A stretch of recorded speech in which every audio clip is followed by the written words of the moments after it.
Hi, Sandman here. Today we're looking at Tales of G.I. Joe, a Real American Hero, number 2.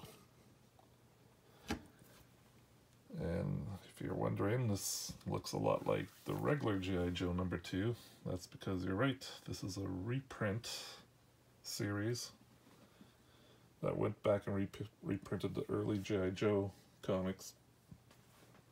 And this was in 86. I think the G.I. Joe started in 83. But yeah, G.I. Joe was on their 60s at this point. See, this is how popular G.I. Joe was. They actually got a reprint book in their 3rd year on better cardstock paper than the regular issues. And they sold it for $1.50 US, $2 Canada. Most comics were 75 cents US at the time. So the fact that they could sell a reprint book for this price shows how popular G.I. Joe was. And I just talked about G.I. Joe a little bit with me. Like, I was never like a huge G.I. Joe fan. I had a couple figures, but I was more Star Wars, and then I transitioned into Transformers. But I like G.I. Joe, and that the first 5-episode miniseries of the cartoon was amazing. Blew my mind as a kid. It was like a comic book as a cartoon, which was unheard of at the time. Usually cartoons were silly, kind of nonsensical kind of things. But that was the first cartoon that had a like strong story. Really well done. And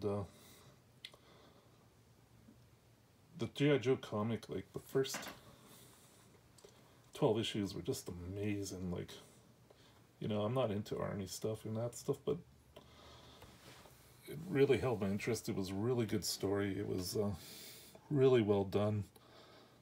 And it's really just sad to see how G.I. Joe has got corrupted over the years, especially at IDW, where they put in Audrey Sitterson as a writer, and he just put all his SJW bullshit into it, and it was just totally harmed the brand, totally destroyed it.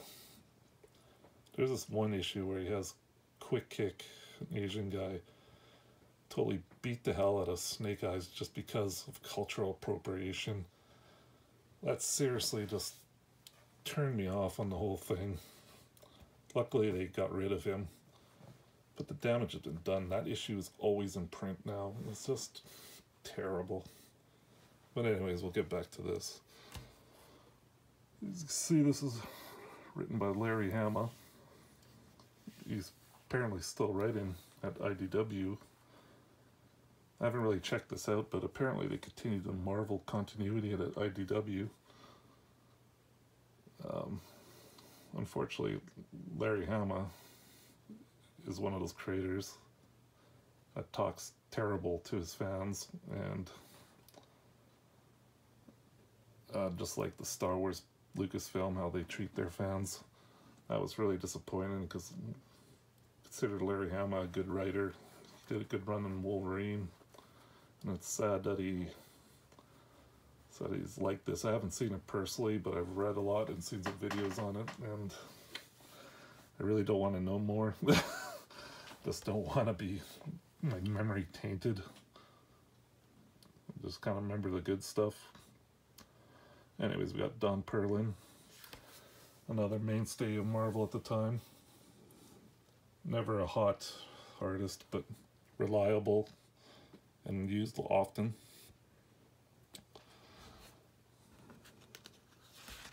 But this is a pretty good issue. Like, they set up the circumstance. We got General Flag.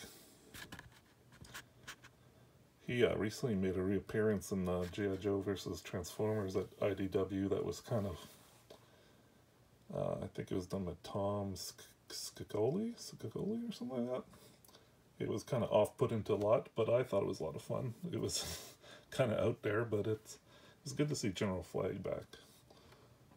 I think he only lasted 7 or 8 issues in this run. Not sure if they ever referred to him again in the series. Can't remember.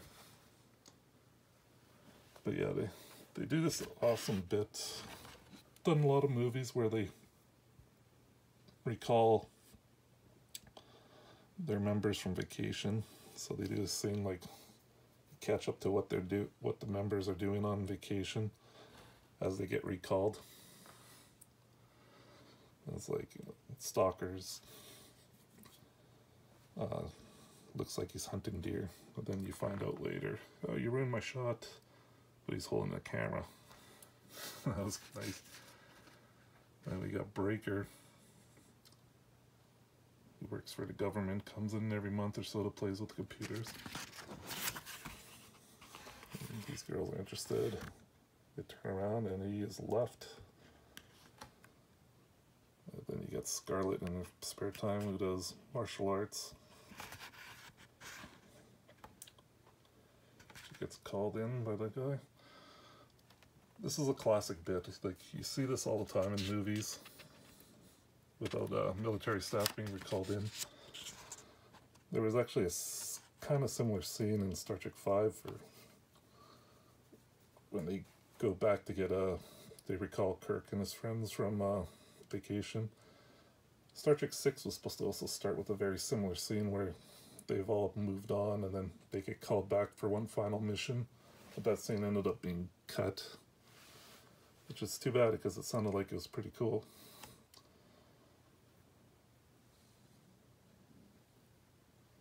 But yeah, these little tidbits of their personal lives really adds to their character, surprisingly.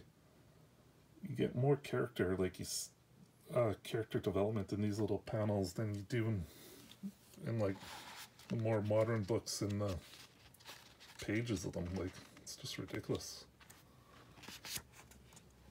So they head off on their mission. And I like this. They for a book that was based on a toy line, they kept it to 4 characters that have toys. The rest are all different characters that don't have toys. And the whole time they're dressed up in this winter gear that doesn't look like their figures. So that's pretty cool. It really goes to show the focus was on story, even though they were trying to sell toys. I hate that argument when they say like Transformers the movie gets this all the time where it's like, oh, they were just trying to sell toys. But yeah, you know what? If the story's good, who cares what they were trying to do? It's how you do it. But anyways, we move on.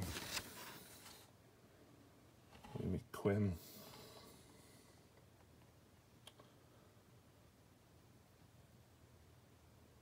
Yeah, so he leaves. We go to check out what he's up to. This is another issue that talking how these older comics sure take a long time to read. You get real bang for your buck. Nowadays, I hate a comic that it takes you like less than 5 minutes to read. Like, sure, you could go back and just stare at the art for another 10 minutes, but especially with the prices of comics now, like, they should be more substantial. I feel like a whole trade paperback is what used to fit into one issue of an 80s comic.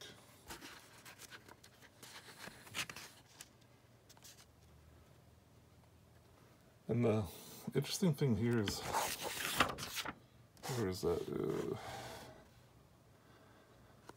Okay, we do by the number, Snake Eyes and Breaker. Go in high, Scarlet and I will go in low. So who is that giving orders? Stalker, the black guy. So, you know, the diversity has always been at Marvel. They just don't bang your head over it like they do now.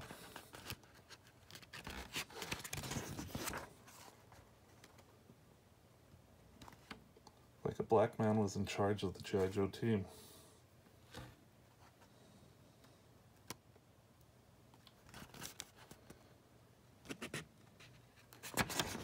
And Scarlet holds her own. There's nothing. She's never in jeopardy or in danger. She's just like one of the guys on this. But she's not drawn like a guy or overcompensating by being a guy. So yeah, Quinn at the time wasn't a figure. I think they did eventually make a figure.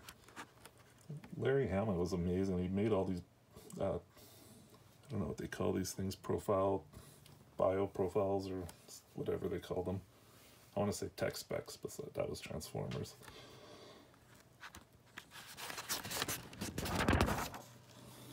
I love seeing these ads from old comics. So yeah, I think that's about all I wanted to touch on here.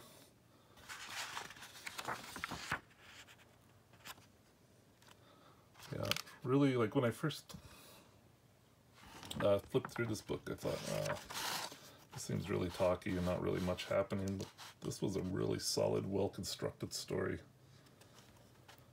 If you have a chance, pick it up or pick up the original.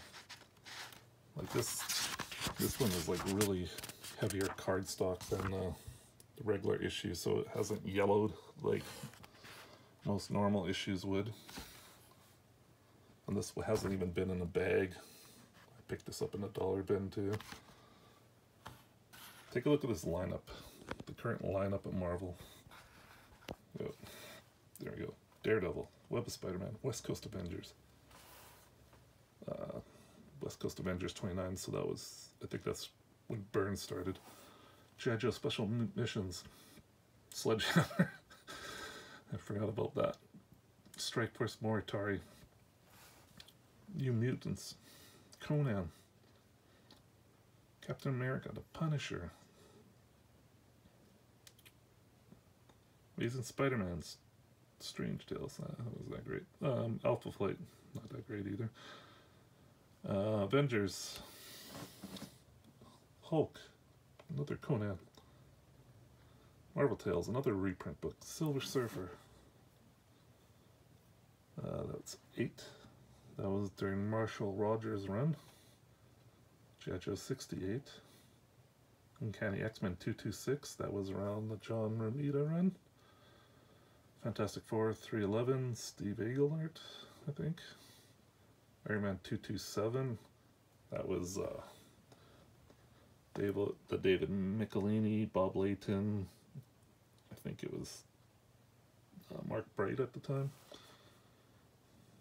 Spectacular Spider-Man, like this is amazing. Transformers 37, Thor 338, which was probably Walt Simonson.